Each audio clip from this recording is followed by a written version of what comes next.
So this kind of exhaustion can have real impact on your overall well-being. So I think in America, across the globe, people are waking up to this fact.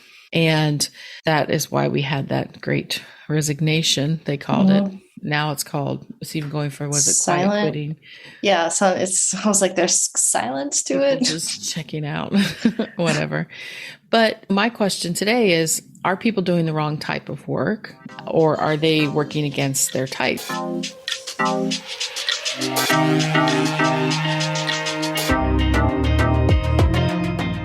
Human design reveals who you are energetically and who you came here to be. I'm Dana, human design specialist. And I'm Haley, the human design newbie. Listen in as we explore how leaning into your authentic self is your ultimate path to success. Welcome to the Human Design High podcast. Let's get into it. How you doing, Haley? It's good to see you. Hi. Didn't give you the regular cue. I know. I wasn't sure if we were actually starting. Just roll with it. I did. I know, you did a good job. So it is past the holiday weekend. If you're here in the States, that holiday would be 4th of July. Yes. And fun time.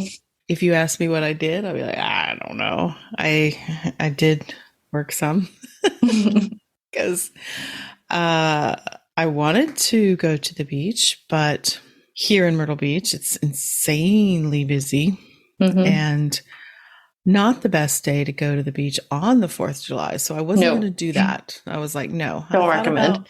I thought about maybe Sunday, but then was it Saturday or Sunday? I tested out, I borrowed a vacuum cleaner for work and tested out a vacuum cleaner, the new one that worked really great. And I was like, I need to buy one of these because I have that old Kirby vacuum cleaner, and I've come to realize I don't think it's really working anymore because I use one of these new Shark vacuums. It's bagless, it has the plastic container. Oh my gosh, it picked up. And you need to get the cordless one that we have. It is great. But would it go through the whole house? It goes through our whole apartment and then some. Okay, my house is like 3 times bigger than your apartment. It's a ranch. Not that I have a giant house, but it's a ranch style house that's been added on to. So you're the cordless is nice though. Cordless is nice because then you don't have to. I will say though, it makes me vacuum in weird patterns now because I just I go all over the place instead of with a corded. I had to follow a pattern. Right. Yeah. Well, sorry. I know. Well, this one, it is not. Well, the reason I really want to try it out is it's a Shark vacuum. I feel like I'm doing an ad now. Maybe one day they'll pay me for this. But it's really great because the hose attachment is part of the handle. So you just lift the handle. It looks like a gas pump handle, and then you can just shoot all those places where the dust and hair collects in the corners, which is the biggest issue because I have a clean as in clean product, cleaning solution. It's a Norwex. It's one of those what are they called, Haley? It's like a dry mop. It's a dry mop, right? That collects all the dust and stuff. And it works great for spot in between, but then, it doesn't work on carpet. And then, so the Kirby, I've actually bought a Kirby, which is from a door-to-door salesman back in, I believe it was 1999.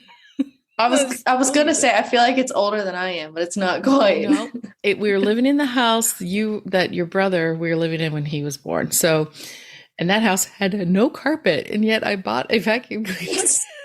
Well, because all the sand. Pregnancy brain or something. I think I was pregnant. I'm like, I need that. I mean, we have rugs, but yeah, sand. And so, oh my gosh, I paid $700 for that vacuum back then. Oh my God. I know.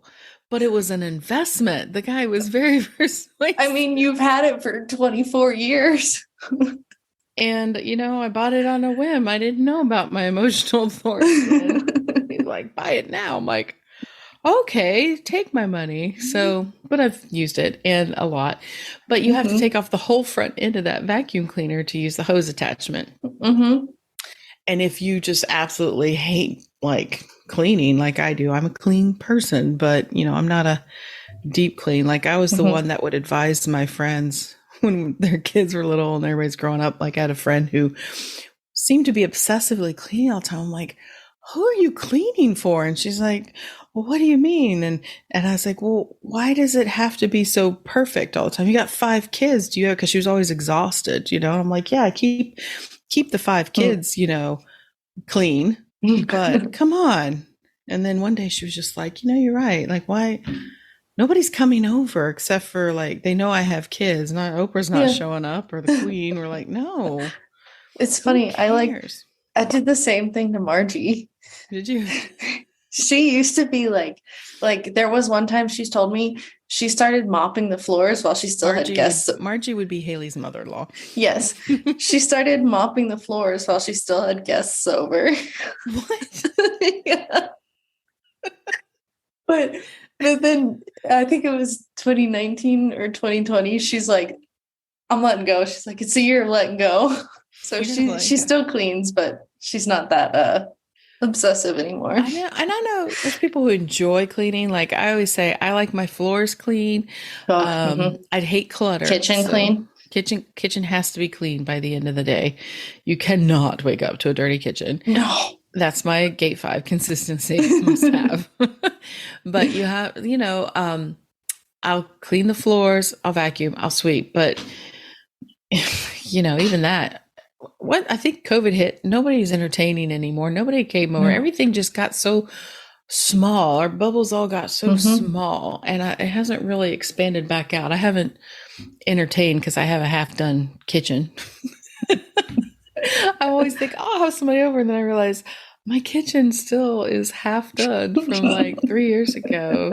I'm happy with it, but other people might notice my hodgepodge of kitchen cabinets. So I tell you, the modern world we live in, the Instagram world, the seeing everything really puts the pressure on you to not be perfect, but a little more together. Like I'm 52 years old.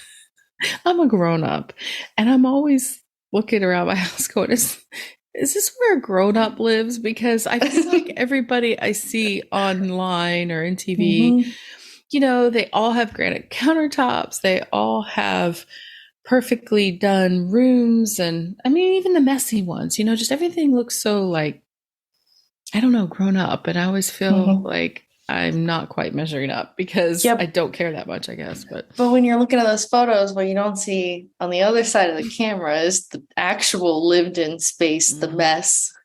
But it's so hard to this is one of compare. The nicest rooms in my house. Yeah. No, they're not. Nothing's terrible. I mean, the rest of my house looks fine. It's just, it is not. I just don't. It's not cohesive per se. I just don't feel like it looks like a. I know that makes me sound like a slob or something, or I live in a dorm room. It's not that. It's just it's you guys all have your own spaces. Yeah, I don't really ascribe to having. I'm sitting here fidgeting with something on my desk. You can probably hear it at the microphone. Sorry. I always said that let's just be comfortable, like in your house, and don't want to have to be worried about it all the time. But anyway, so that was a big sideways to say I think Saturday I spent some time really enjoying vacuuming with this vacuum cleaner, and then when I saw the amount of dust that it picks up, you're like, holy crap.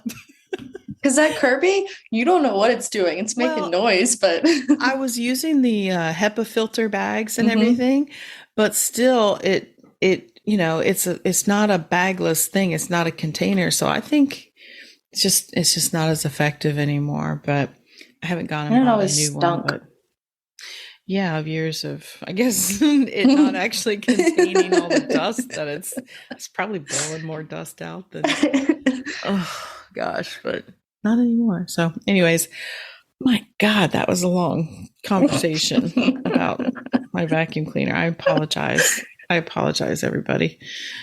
But, we're just like you. That's a normal conversation we probably would have had whether we were recording or not. Yeah, we're just like you. We don't want to waste your time though, because today we're going to talk about work styles today, and working according to your design type.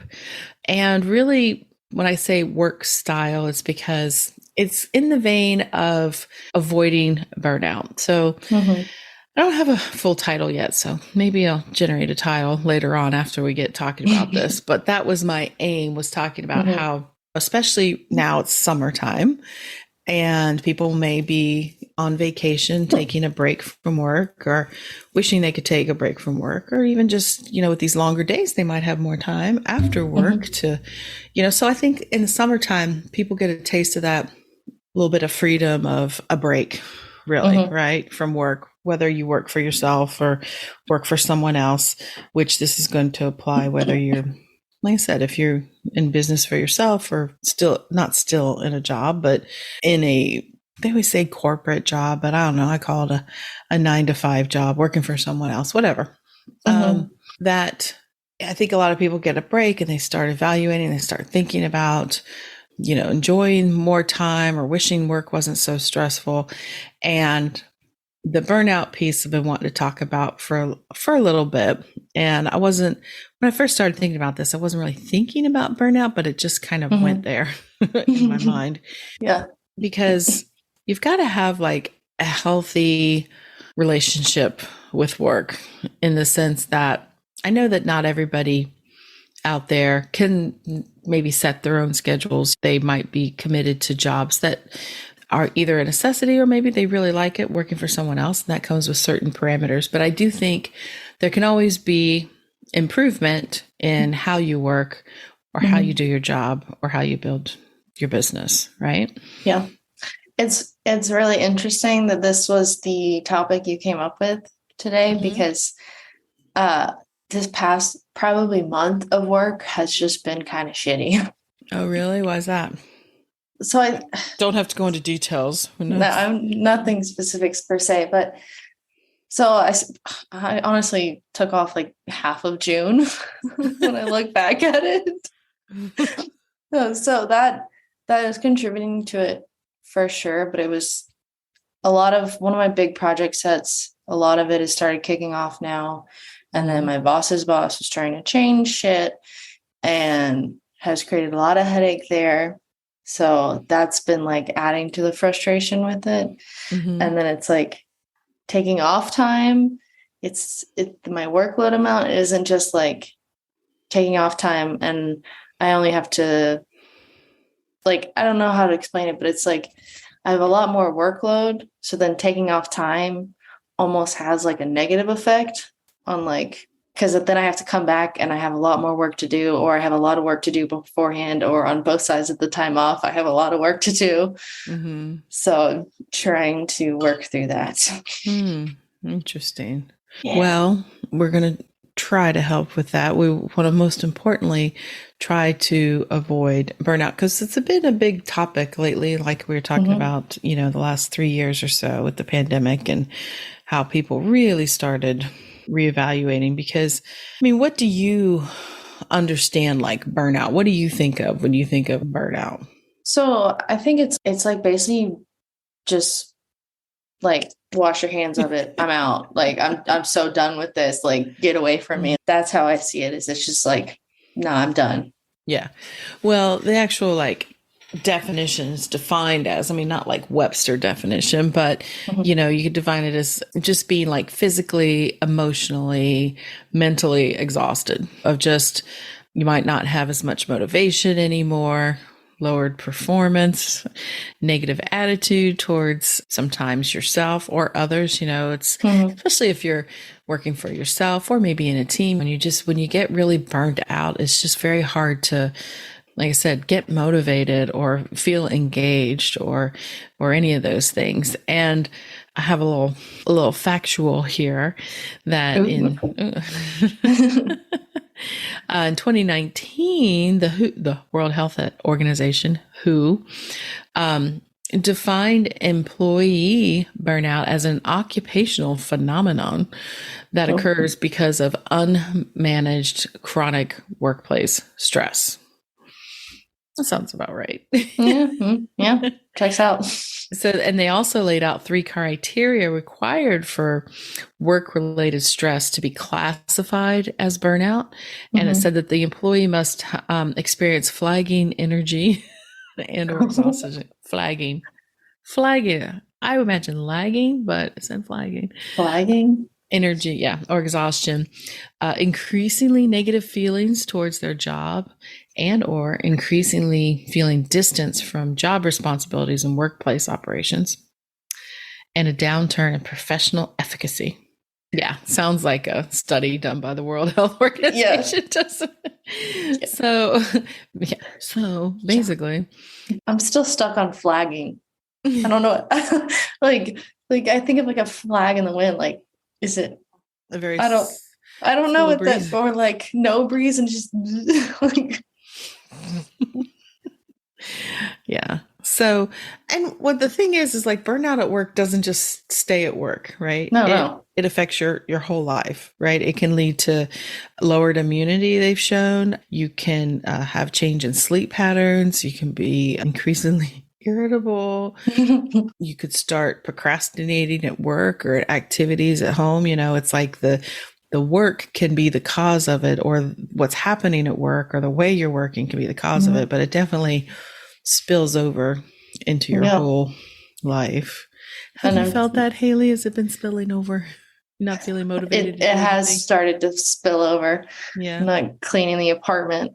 And then it's like all I want to do is read my book, but I can't because it's like I have actual work I have to do. And then there's like responsibility outside of work on just life.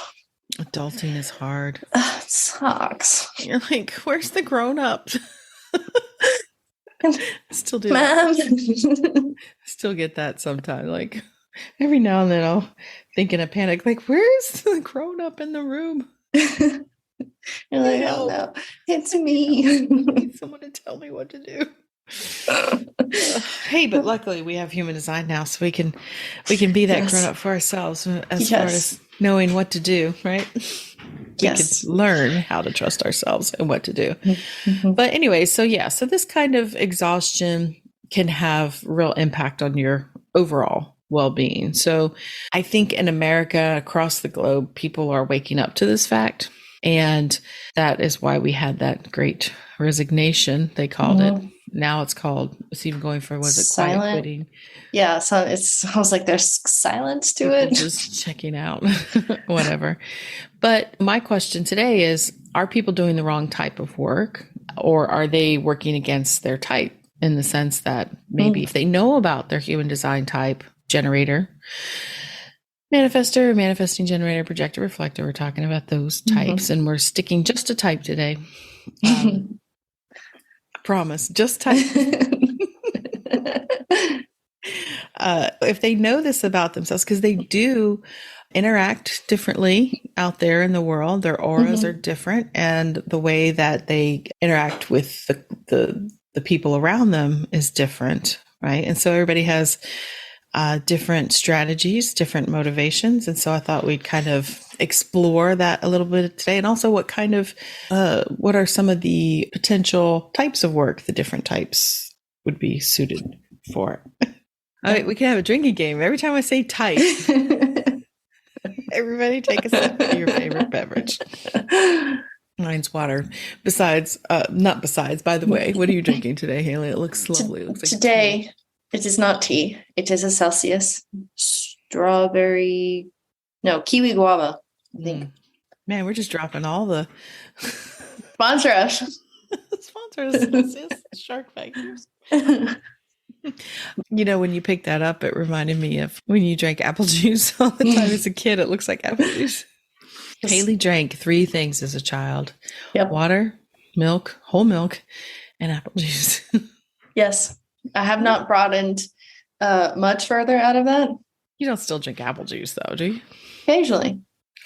God, I can't stand it. It's so sweet. I used to, in college, I would get a chocolate chip bagel with butter and apple juice. That sounds terrible. Well, it's always funny because the first sip of apple juice, it would always lock up my jaw. Why wouldn't you want milk with that combination? Not So the apple juice. I wanted the apple juice. I think then I started getting milk. Now that I think on it. Oh, I think apple juice was freshman year. By then I moved on to milk. were you still using a sippy cup? So many sippy cups. Anyways, we're not talking about that. Oh my gosh. Okay. So I did do my homework. Oh, what is that? You Notes? told me to think of questions. Oh, okay. I have 3 questions. Okay. I have 3 questions and a story that happened last night, actually. Okay. So you'll know when to ask them? I think so. Okay. Well, I think when we talk about work and the kind of work, especially maybe this is my, no, this applies to you too. I mean, the mark of emotional theme for projectors, when they're in alignment, they feel successful, right? Mm-hmm. Generators feel satisfied. It's like there is this, generators are a lot more tied to work, actual like work. But I know a lot of projectors that, especially when they're doing work they love to work. And we all want to be successful. And I think what is happening and why this conversation is relevant is our definition of success is changing, as it should. Yeah. And the human design chart is showing us that too, that we're moving away from just material success and working really hard physically to achieve that success. To achieve that success, because remember, we're moving more towards this using our energy and our emotions to be creative and create things that keep us in abundance and prosperous and feeling successful. And especially projectors, you guys, use of your energy and you having that unsustainable energy is part of the process of teaching the rest of us how to manage our energy so that we don't have to work hard. That even if generator types, we like to work, you as projectors can help guide us to the right kind of work along the way and how to better use our energy as we're working. So anyways, what I want to talk about is that we all have different needs, like we said, as far as our energy types. So let's just kind of dig in to that part of it. Okay. Do you feel the need to have a question yet? No, not yet. Okay. None of mine apply yet. Oh, gosh. Okay. All right. So for generators, as we said, generators, we have this sustainable energy for work, but it's really, really there for the work that we love. There's a lot of energy, vitality for generators. Generators excel when they find work that aligns, of course, with their passions and their interests. And so when they do, that allows them to tap into really that inexhaustible energy. I mean, it might lag at the end of the day, but it'll be right there the next day. Right. Generators are well suited for careers that involve hands-on work, that actual physical work, love to build. I mean, you don't have to be a carpenter, but that's part of the joy of the work is building, creating, bringing things into form from inspiration. That's what generators do, right? Right. They like things or they, excel at work that requires like a consistent effort. They make good tradespeople, artists, athletes, or even people in service industry. Because, it's like they're here, they can do the work, they want to serve, they want to build, they want to do, right? So generators. Manifestors, then, we know that manifestors are initiators. I know. You're leading me into what? I really can't follow what you're leading me into. Mind meld. Look at my eyes. So manifestors, they have this creative energy, this initiating energy, right? So they have that ability to initiate, bring things into existence, get the ball rolling, initiate other people into action. That makes them natural leaders and can excel in roles where they can make their own decisions, make independent decisions without needing to explain themselves extensively. So a lot of times you would see that manifestors might be more cut out for working for themselves or head of a company, that type of thing. I mean, you can't just like, hey, I'm a manifestor. I'm going to go out and be the head of this company. Yeah. Be great. There's not very many of them, so maybe. But yeah, probably I would say manifestors might end up being entrepreneurs or doing some kind of work on their own because they've probably not fit into traditional molds. And unlike, I think, projectors, I don't think they're trying so hard to make everybody happy around them or looking for attention. They'd rather not have attention. Yeah, because we've talked about the projector's aura is like a penetrating aura. What is a manifestor's like? Well, they say a manifestor's is a closed or repelling aura. And, you know, repelling is such a great word. Not. It doesn't make you feel good. No, it doesn't. It's like saying someone has a certain aroma. Could be good for certain things, but you don't want to have an aroma. No.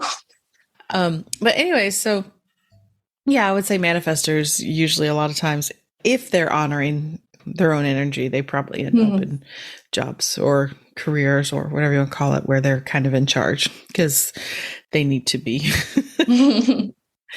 Manifesting generators, you know, of course, they have a combination of those two energy types. So they are initiating, but after responding. So they are great multitaskers. They're here to show us the more efficient, fastest way to do things. So in the work that they do, switching between projects would be really great.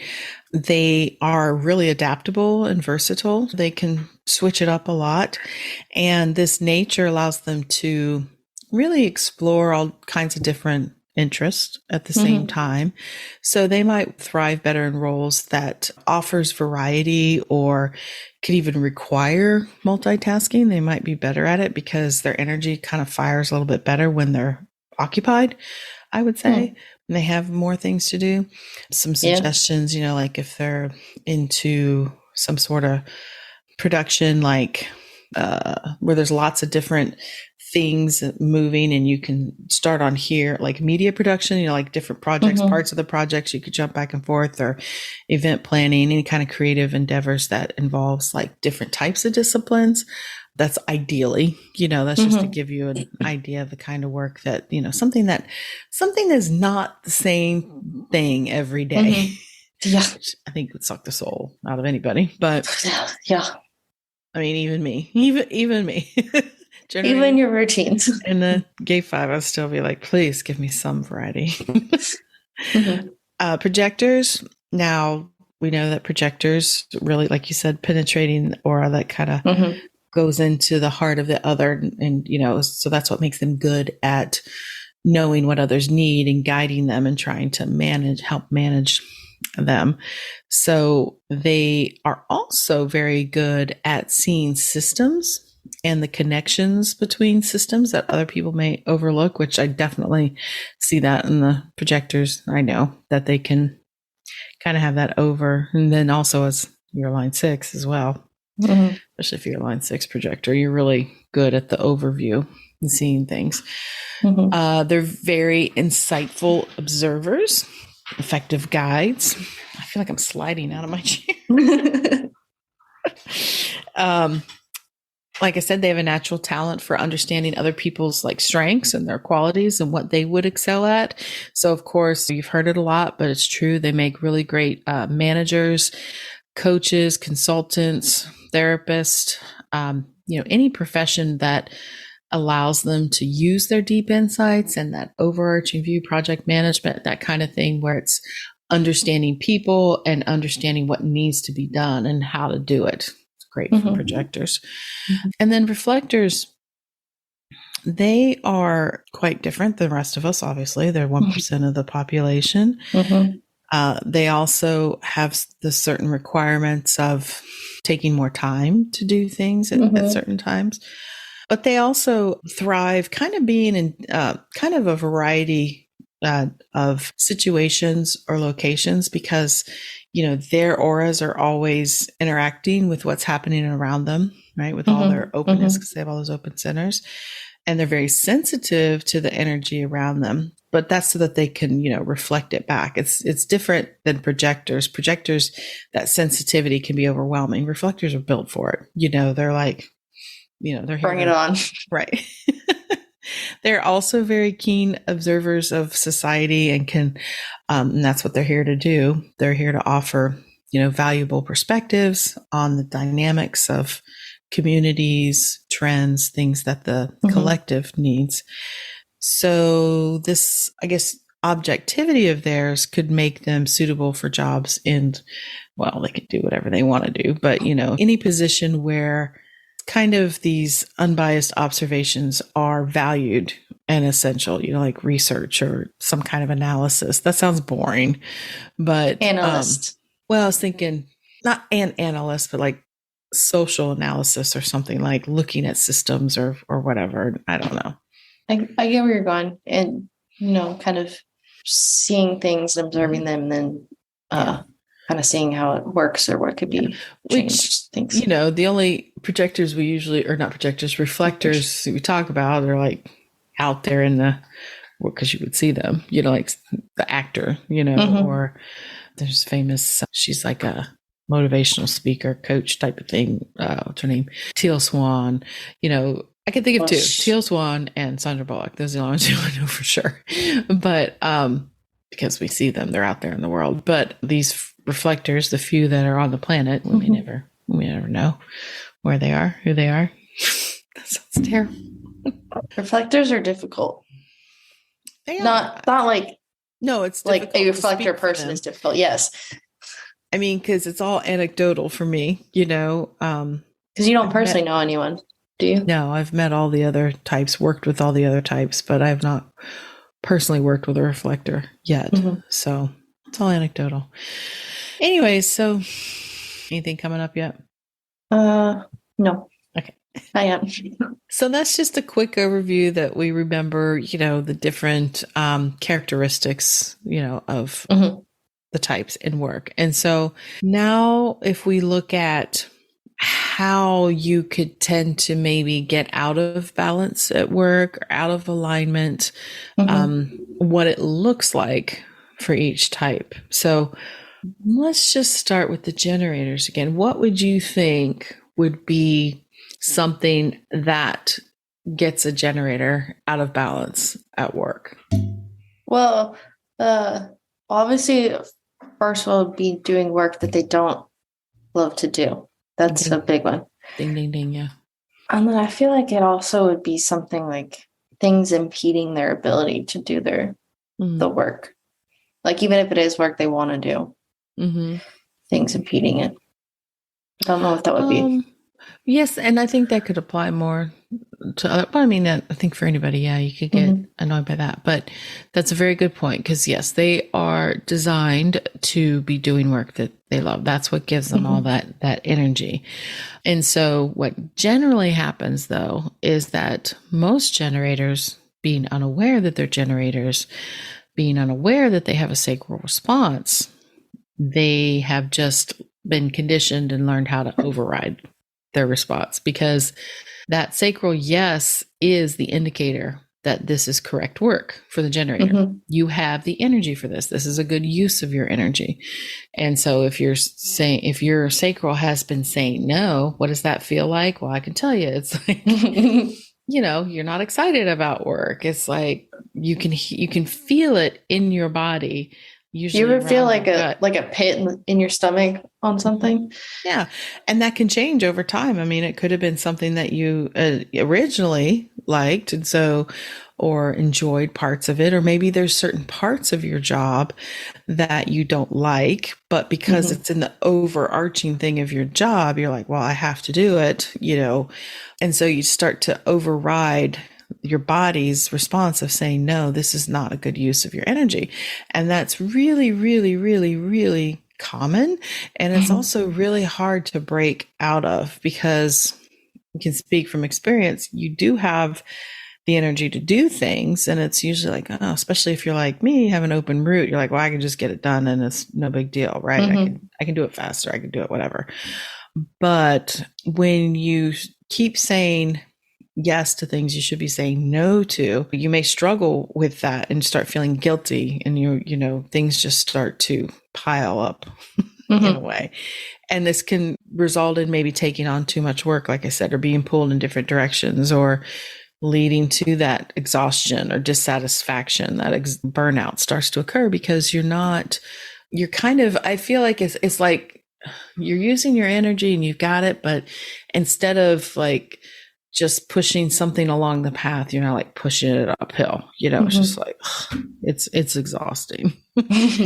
So that's what that sacral response is there for, to guide you in that direction of what's correct use for you. So learning to tune into that gut level response. Now, it doesn't mean you can tell your boss to just, fuck it, I ain't doing that no more because my gut says no. Maybe. But you could start finding more creative ways, around that, or delegating, or even just changing the way you do something, might make it easier for you, but might find that you're just altogether in the wrong kind of work, wrong kind of job. And even though it feels like you're in an impossible spot, I can tell you that it's probably better for you in the long run, even if it's an uncertain thing, to trust that sacral response. Because if you think about generators, I mean, if you experiment with your sacral response and where it leads you on small things, you can learn to trust it on the big things. And it's scary because you don't know what's going to happen all the time, but we're not really meant to know. We're just meant to respond. Yeah. I mean, we talked about how your sacral, it's going to respond to things that are going to be good for you because it can somehow know the path that it's trying to lead you on. And you just have to, like you said, follow it. It's true. And a lot of it is really changing your belief system and your mindset around how the universe works. Honestly, if you're going to believe that you're just at the mercy of these random things happening in your life, then probably what I'm talking about aren't going to matter to you anyhow, because you probably wouldn't even be listening. You're like, she's whack, she's crazy, she don't know what she's talking about. Must be nice to live in a universe where you think you can do whatever you want. It might be how your dad sees me. I don't know. This might be how Ian sees you. But, I think I said before, you do have a choice on how you experience things, So I do have to do work that I don't like to do. A lot of us do. But also some advice I was given once, I heard, and I thought it was really good. It's like, because everybody tells you just follow your bliss. It's that simple.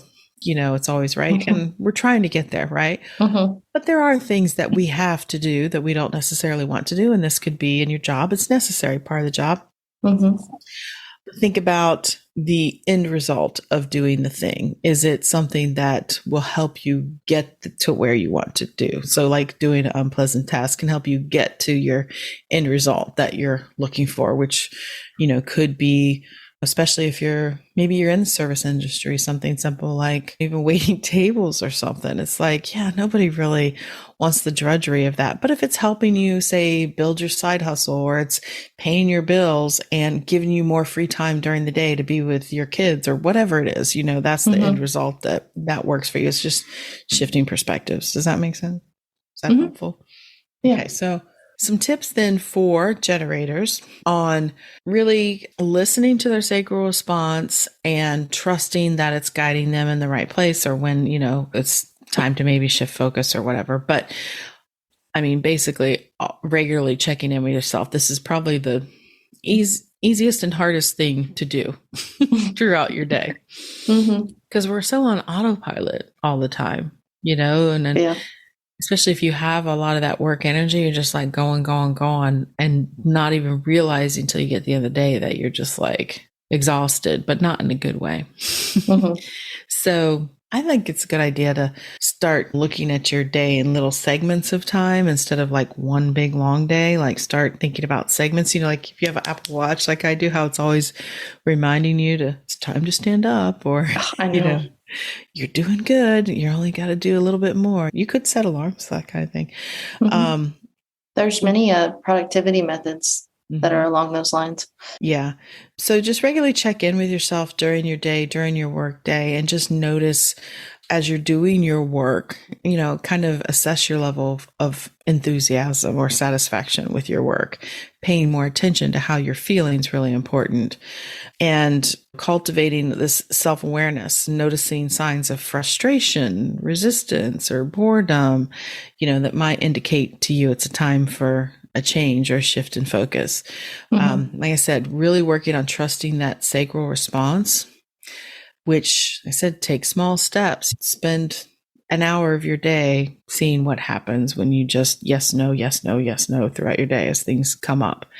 And then as anybody, we should all kind of prioritize when you're not working, especially for generators. We tend to always want to work. We're manifesting generators, be doing something, but starting to prioritize things that actually replenish you and nourish you during downtime, not just different versions of work.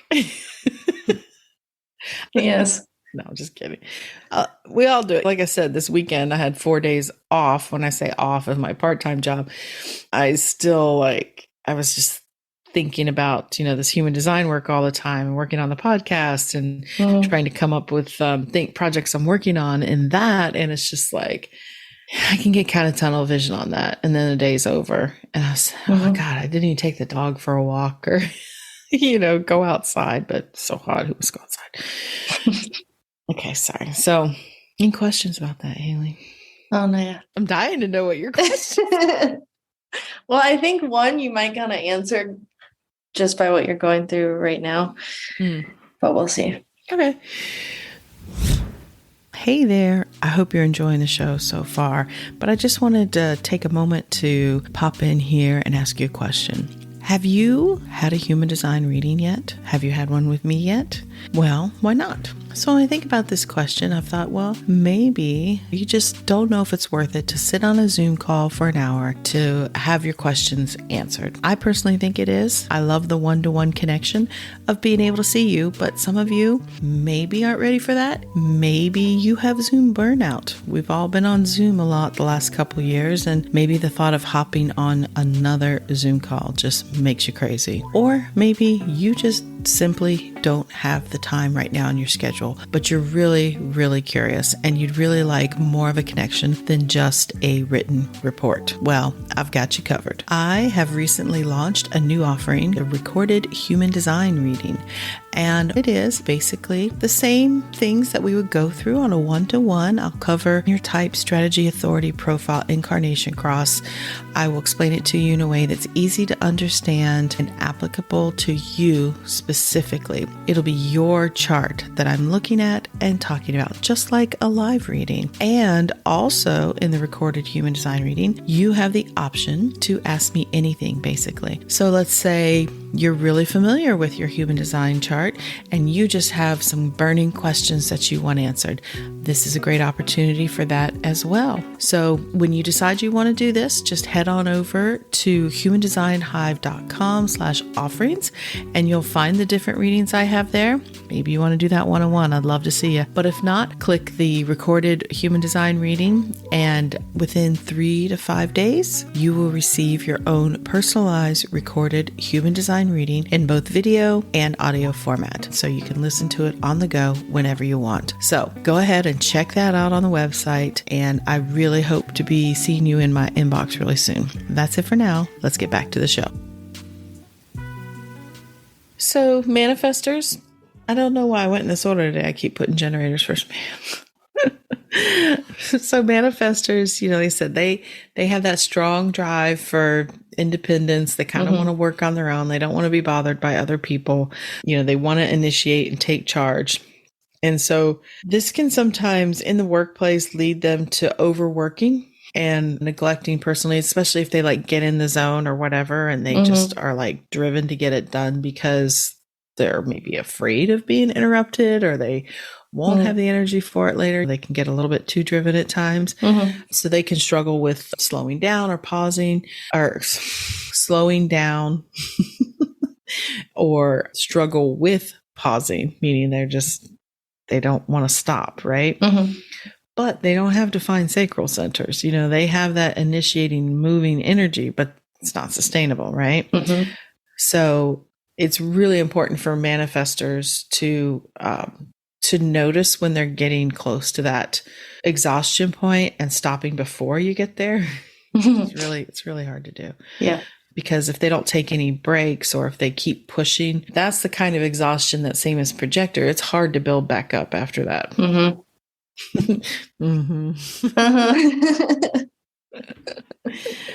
But I can understand with manifestors, I could understand this need to, because it's not always there, right? I get it. Impulse. Yeah. I get that part. They don't know when it's going to necessarily hit.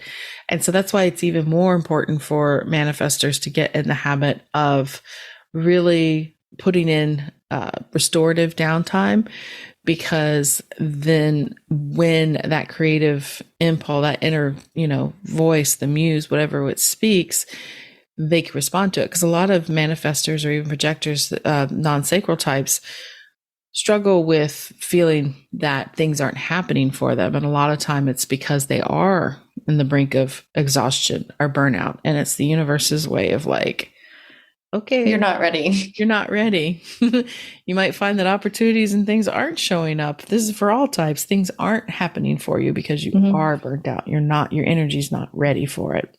Okay. So some tips then for manifestors, especially it's good for manifestors to be setting boundaries in their work with other people.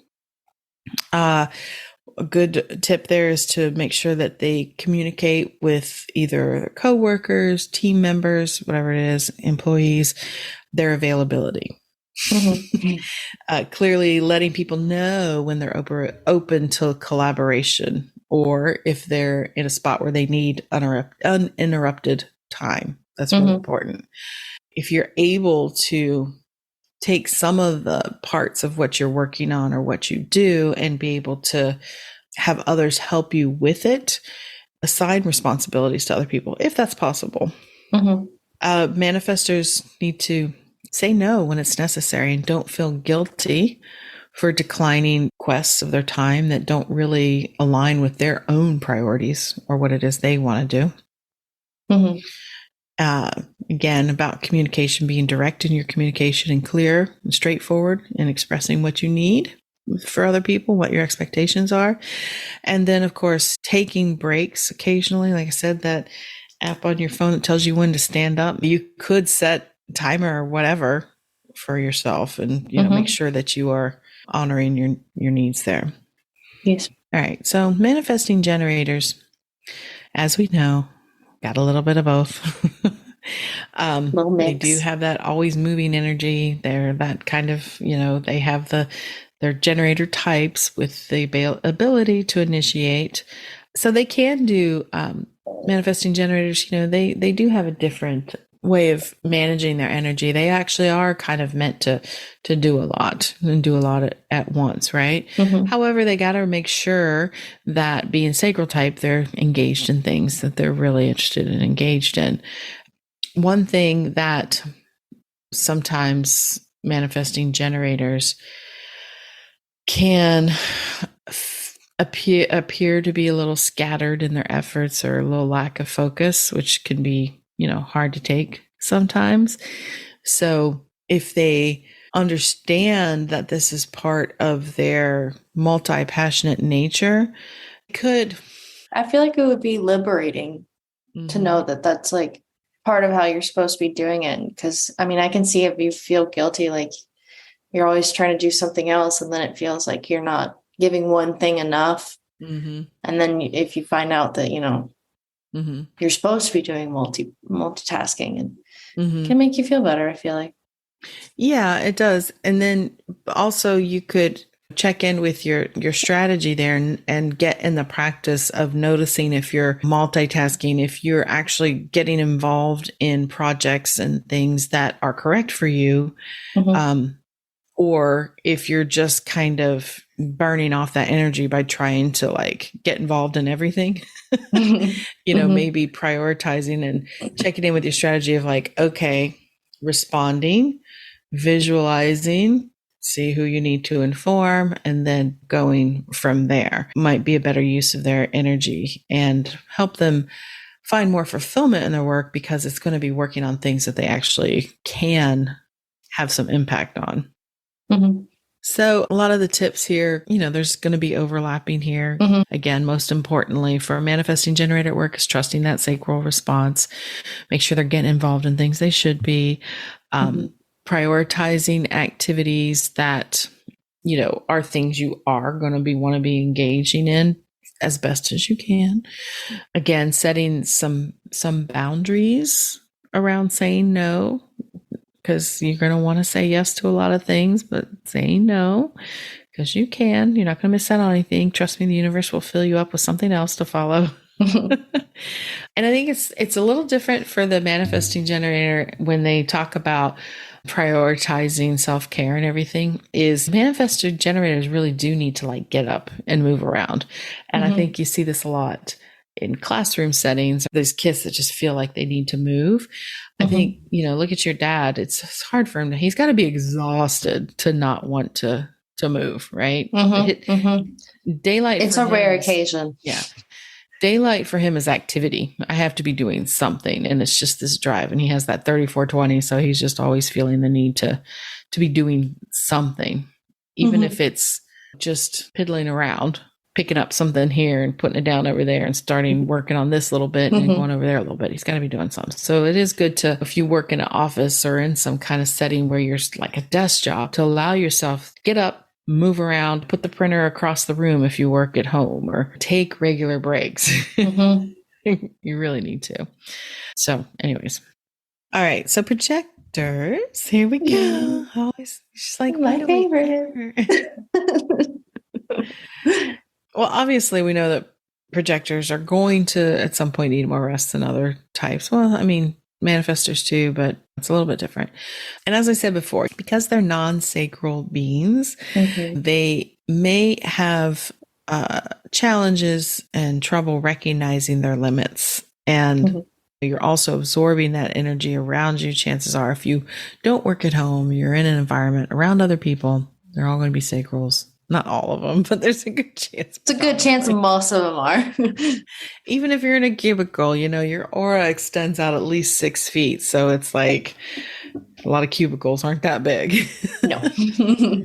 And I just want to say, I really hope there's not a lot of people that work in cubicles anymore. I know they do. I know it's kind of an outdated, people are moving away from cubicle work, but I just hope that we're ending that. Yeah, because cubicle work it's kind of sad. Okay, so obviously this could make projectors more susceptible to burnout by overextending themselves, and obviously by not taking breaks. Like I said, there's a lot of projectors, especially if they have other motors defined, like you have root defined. If you had the will center defined or the solar plexus, that's motor energy that can still contribute and allow the projector to feel energized. But those are not consistent energies. It's a pulse, it's a wave, it's the gas tank. Only the sacral is sustainable. So they definitely are going to have flagging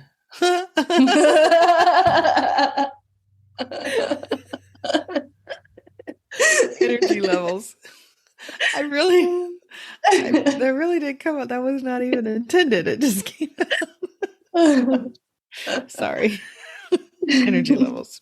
So for projectors, they're also going to work really well with setting boundaries around their availability.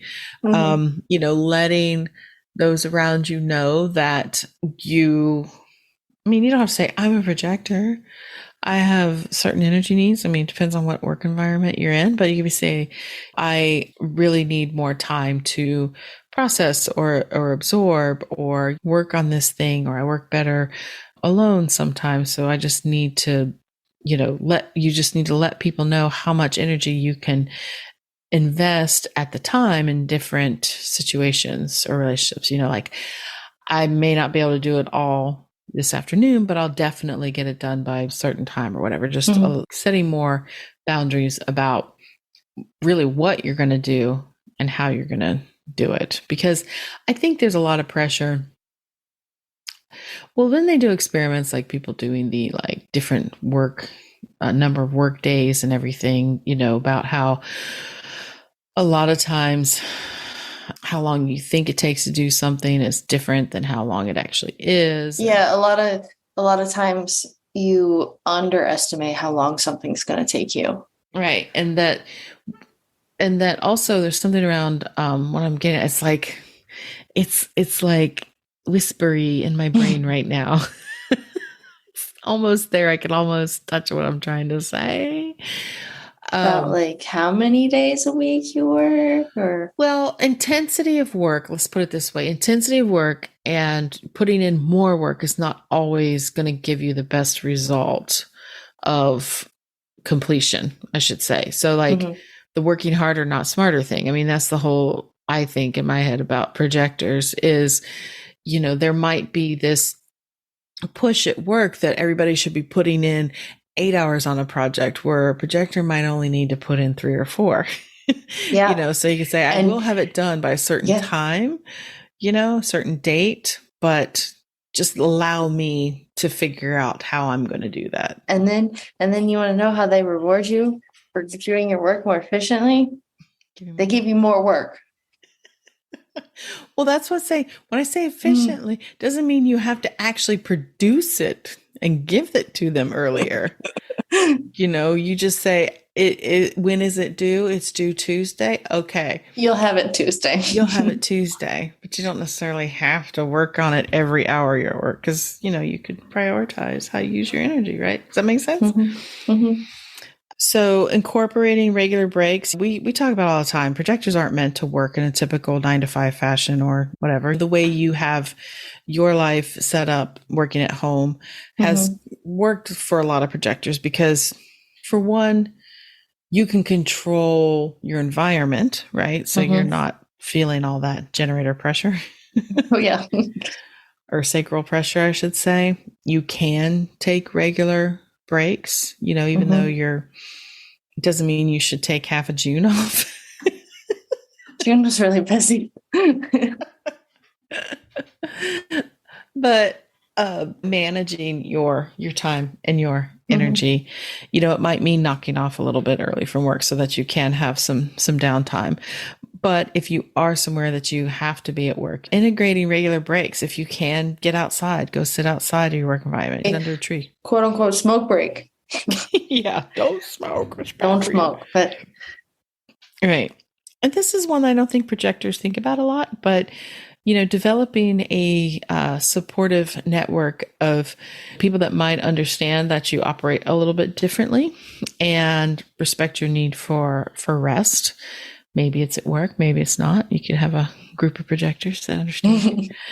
Being kind to yourself, avoiding pushing yourself too hard just for the sake of making everybody else around you see you as somebody who can get it done, to get that attention, to prove that you can work as hard as anybody else, Because I say a lot of projectors feel like they're not measuring up because their energy levels do wane, and it seems like everybody else is so full of energy.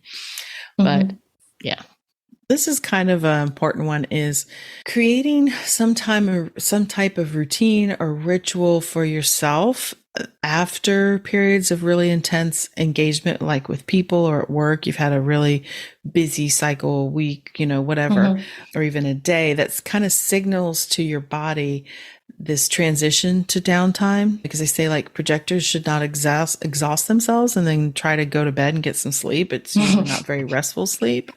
You might fall asleep right away, but really you're designed to kind of have this like come down time almost, where, so like for you, I know at the end of your day, what do you do at the end of your day as far as a shower time? Yeah. Every night I shower. You have a certain way of like that really helps signal to you. Yeah, it does.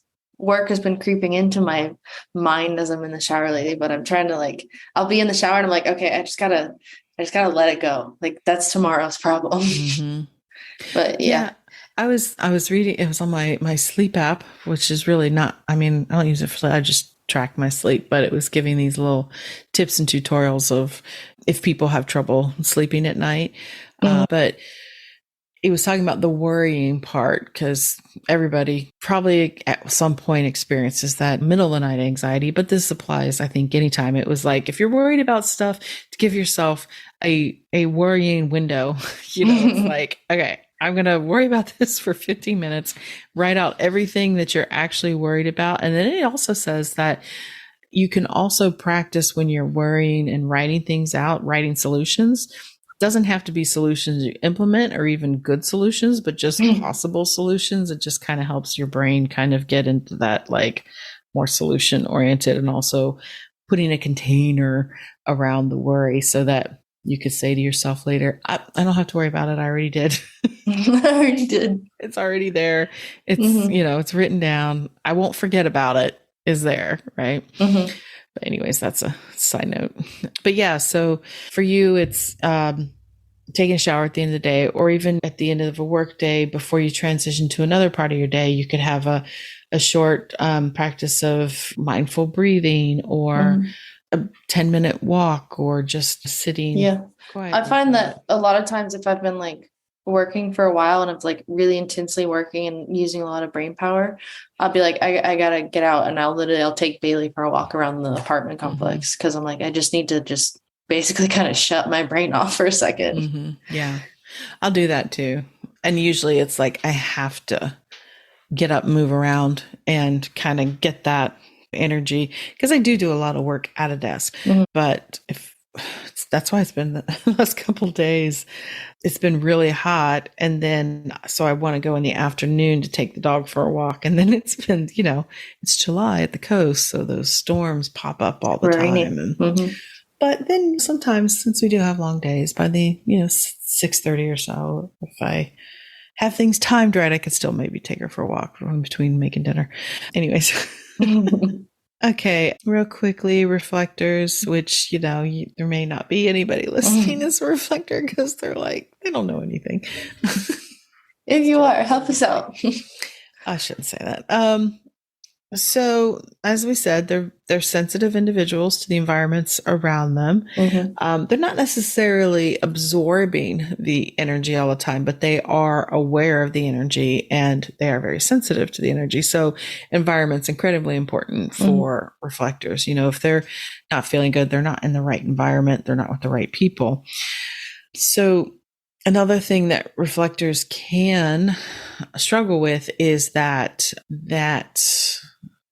what do you call it? It's identity piece, in the sense that they can get something, lose their identity in a way. It's more like they get really involved with the people around them. They're, they say that the reflector tends to, because their not self is the disappointment, because they see the potential in people, and it's not so much that they are different people, but they are affected by that open G center is affected by the different people in their environment, which is why environment's so important for them, because they are sensitive to that. So they can tend to get wrapped up in other people's passions or projects, and think they really are their own. Like they don't really have anything to, they don't have any like consistency in their energy, because they're all open. So I can see it's harder to see, like, do I really like this, or do the people around me like this? Yeah.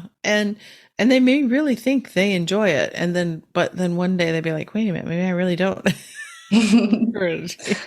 But, so they've got to really pay attention to their environment and the people they're with, and some ways that they can help not protect or manage their energy and stay in alignment and work and try to avoid burnout is, they would really thrive in something that would help if they had like flexible routines that allow them to kind of be more spontaneous or change, or even because it needs to be flexible in the sense that sometimes they need more time to process or to maybe start new projects or to get involved in things, or, things like that. So again, self-care, they need to prioritize self-care for their unique needs and energy levels. They need to also surround themselves with supportive people, understanding that they are people that they say reflectors need to have those trusted groups of people that help them process things, to talk it out, not necessarily to give them advice, but just to help them reflect what they are thinking or feeling. I think it's important for reflectors in the home environment and work environment, if it is possible for them to have time or space to kind of get out of auric contact for a little bit with people. Also to have, if they can, even at their desk or somewhere at work, something that is just unique and special to them. That's kind of their environment. It's something that feels good for them, that helps them kind of anchor to their space. Does that make sense? Could be useful. And it's really important, to avoid overcommitting, because again, they're not going to have that sustainable energy, but also to always be kind of evaluating how much they're giving and receiving at work or even in relationships, to ensure that they're not consistently giving more than they're receiving, because they are amplified. They can do it, but you want to make sure that you're doing it for the right reasons and it's not just out of habits, whatnot. Yeah, makes sense. So because, they're lunar beings and they work in a different way, and they're going to have different energy needs on different days or energy levels, it's if they can adopt an approach where they can have different days for different focuses, because they might be more inclined to do a certain kind of work on a certain kind of day, because maybe someday they have sacral energy, and maybe someday they, depending on their definition, they might have a throat connection or a root connection that helps give them that pulse of energy. If you start tracking your, lunar transition or not transitions, transits, you'll know where your energy level is going to be best for those days. So what I hope to do today was just to kind of get people to start thinking about their type in regards to their work and their work style. We can go in different directions about the kind of work, and it's really something that's more tailored to an individual reading type thing of what you're really geared to. But everybody is one of these 5 types, and it can really help you start looking at how you spend your energy at work and at home, but really at work, to see if you're supporting yourself and not burning yourself out because you're just running on autopilot and trying to believe the lie that everything's homogenized and that we you all just gotta have to keep do working it the same way. But I think people are a lot more open now, that you don't even have to.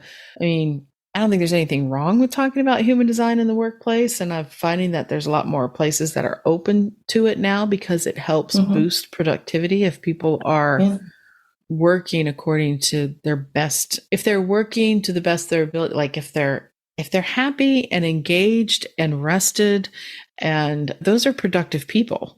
Going back to experimenting with the 3-day or 4-day work week, they found that more things got done when people had more time off, or they had more say in how they work their schedules, how they work their projects. And so if you are someone that does have your own company, or you have employees, to start looking at this and being like, I wonder what I could do to help facilitate Joe here to be a more productive, a happier employee, or even, working for yourself, realizing how you're going to have to do it, or in your own work environment.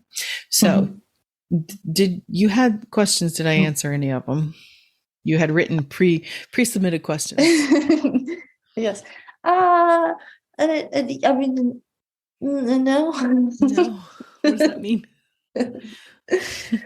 So we went into kind of how each type can start to get into their burnout, but do you think it, like, actual burnout looks differently between the types? Looks different. You mean like expresses differently? Yeah, I guess like if it expresses differently, or Well, I would say that that would go back to probably the emotional themes of each type. So, projectors, when they tend to be in that burnout state, Mm-hmm. there's the bitterness is more usually there. There's more of a just, this isn't fair. This isn't right. Why isn't this work? It's very inward folk. I see it as kind of, I mean, you tell me, do you feel burnt out right now? I think I am getting to burnout right now. Yeah. And it is, I can see the bitterness. It like sucks the joy out of everything. Yeah. And that's super important because then, like I said, it bleeds over into your life. Mm-hmm. And so it's finding that path of like, well, how do I get that back, that joy back, or, doing things I want to do? It means you have to kind of,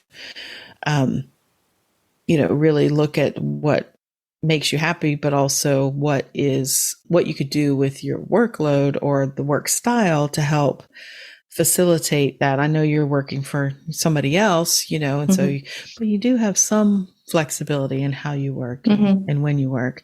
For a generator, it's going to be that frustration. Definitely generators, I can speak from experience, when you're just feeling, frustration is one word, but it does also kind of, it's one of those suck the joy kind of thing, what you're saying, because mm-hmm. you get, I think, frustrated that you feel that you don't like your job. You don't like what you're doing. You don't have time for other things. It is that feeling of like, I see frustration in this regard because there's lots of mm-hmm. different applications of that word as far as generators mm-hmm. go. There's that stair step curve and all that stuff. Mm-hmm. In this regard, I see it as it's a frustration in the sense that it feels like a loss of power almost. It's like, it feels like it's out of your control. This frustration, that's how I experience it. Is mm-hmm. like, I feel very frustrated with work sometimes when I feel like I just have to keep doing it and I don't have a choice because who else is going to do it? It's like, there's all this work to do and I'm the one that's doing the work and has the work to do. And it's my job and you're very tied mm-hmm. to work. And so that frustration to me, when it's tied to work like that, is working for someone else. It feels like a lot, not having control over how I do it. Manifestors, more anger, more outbursts, more irritability, like we discussed earlier. Mm-hmm. It's usually expressing, you're approaching burnout. And then the reflectors, that disappointment, sense of disappointment. Oh, we forgot the manifesting generator. Sorry.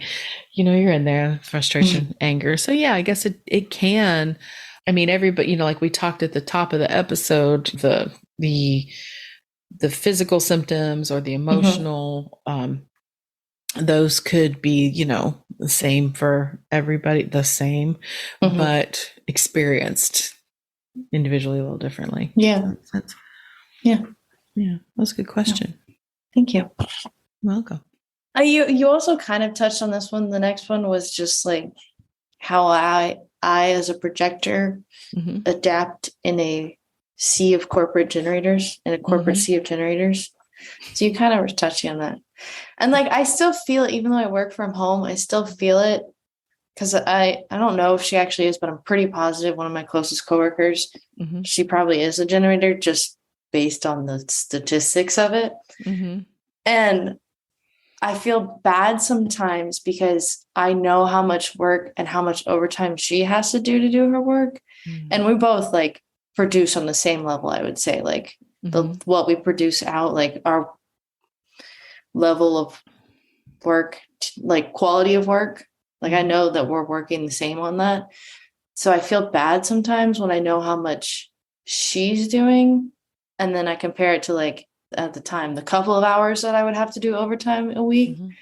So I always feel bad about that. Cause I'd be like, my boss would be like, can you take any more? I'm like, no, I'm really at capacity. And then I hear that she's working like 10 hours of overtime. And I'm like, I feel bad, but oh, I can see that, but that's good. You're setting boundaries because, yeah, when you do things, mm-hmm. She could set some boundaries too, because what's happened in a lot of corporations is people, especially working at home, they're like, well, they're feeling pressured to do more because like, well, I'm at home, and so I have that luxury. And I know you work for a good company and they're good to their employees and everything, but so I'm not trying to bash your company. This is an overall corporation mindset of they will push people to capacity and beyond to get the most of what they can out of their employees, right? Because they don't want to have to hire more people. Oh, I do work for a great company, but we are creeping into that. Since I started in March of 2020, in our little group alone, we've lost 2 people. And in the other groups that are also tied to us, they have also lost people. Like people have left. Because they haven't hired anyone new. Yeah, policy changes or, like yes, I've seen they got let go and they haven't hired anyone new. They just keep people to absorb the workload. And that's why what you're doing is good to say, no, I'm at capacity, because a lot of people will just feel that pressure to keep doing or afraid they're going to lose their job or whatever. But you've got to, in the long run, well, what's the trade-off is your own well-being and your own sanity. And I can understand you feeling guilty for your coworker, but you're not responsible for her. You're responsible for yourself, and she's responsible for herself too. And she might want to do the overtime. I don't know. She might need the overtime. I don't know. Yeah, I know some of what she works on. It's not fun. I release you from feeling guilty. It's not worth your health and your well-being. No, I know. Take on more overtime when they could just hire somebody else. Yeah. Yes. We're having a rough patch with our groups, but it's still good. Well, I think your sister, you don't have one. I do. Your aunt has experienced some of that problem in her work too, of people just expecting them to do more and do more and do more and do more. Yeah. And then I have a story from what happened last night. So yesterday I worked almost 11 hours. I worked 7 hours and then I scrolled Instagram for 45 minutes. And then I was like, no, I still got to get a little bit more work done. And so I put on the Hamilton soundtrack and I worked for another 2.5 hours because that's what the soundtrack is. That is my go-to get shit done music. How do you work while listening to that? Well, I think I can on that because I've listened to it so many times that I don't necessarily have to think of the lyrics. So if I want to, if I'm not actively using my brain to solve a problem, I'll cut into the lyrics.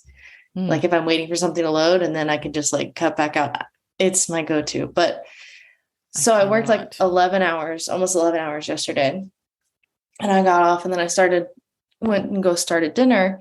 And Presley was talking to me and then he was standing in the kitchen. And so I handed him my olive oil bottle and I was like, if you're going to be in the kitchen, you can do this. And he made some comment back. And then I commented back, I almost worked I worked almost 11 hours today. You can help out.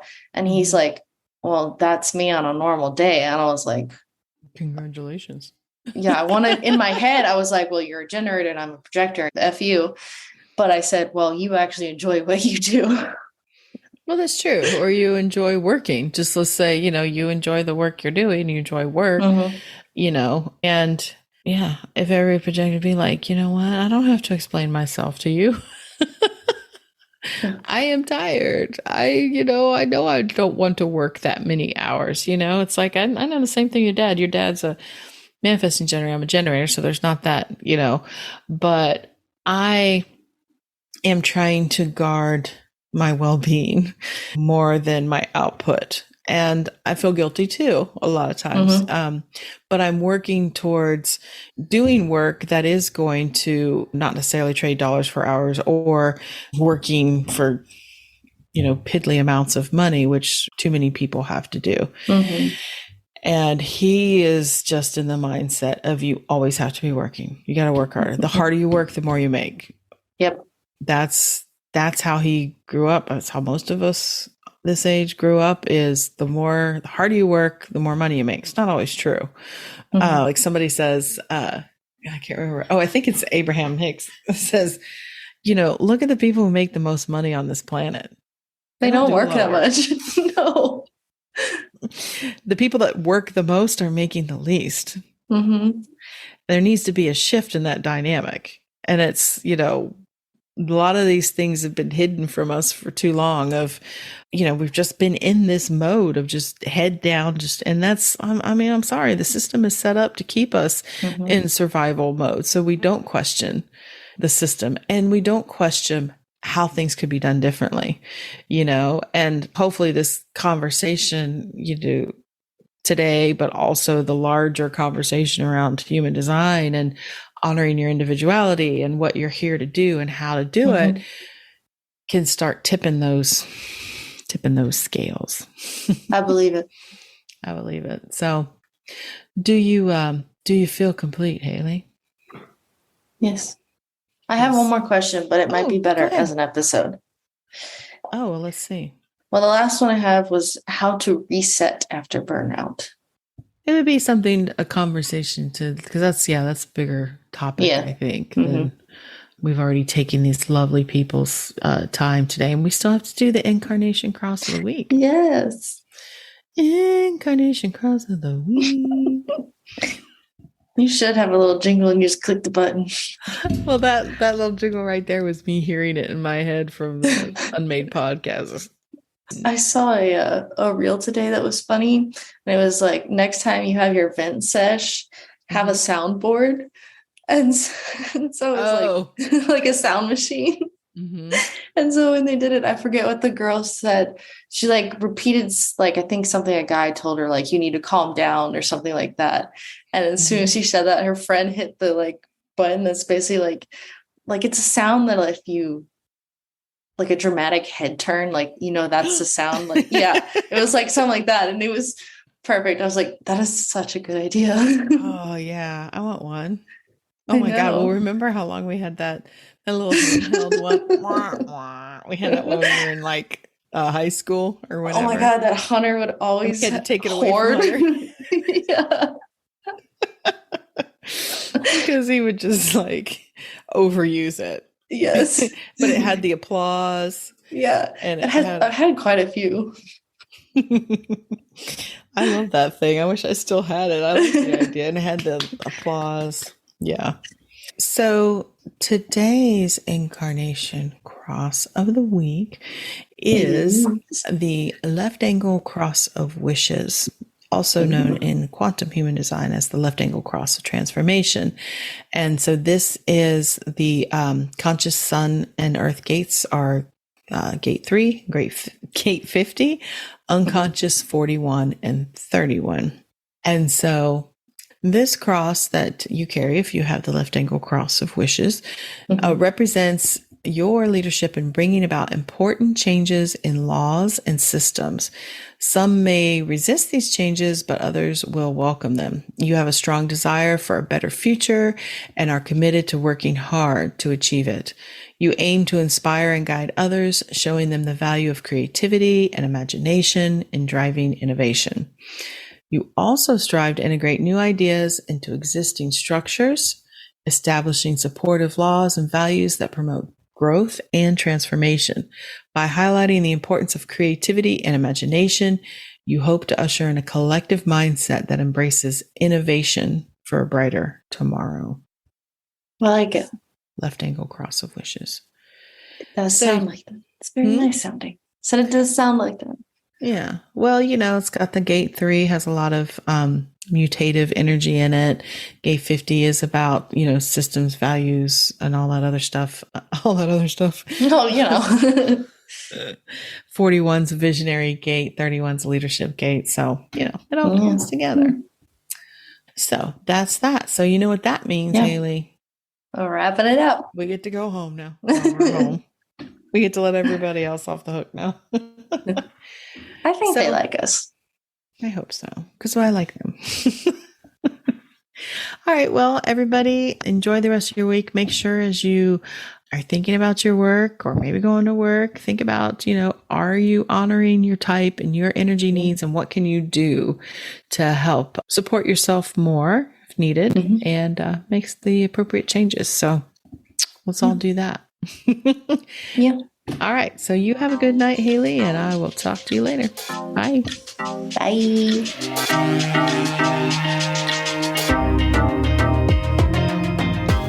Well, you made it all the way to the end of today's episode, so you must have liked what you heard. If you did, make sure you subscribe so you never miss an episode, and perhaps leave us a good review. And if you know someone who wants to dig into all things human design with us, make sure you share the Human Design Hive podcast with them. We'd really appreciate it. Thanks for listening.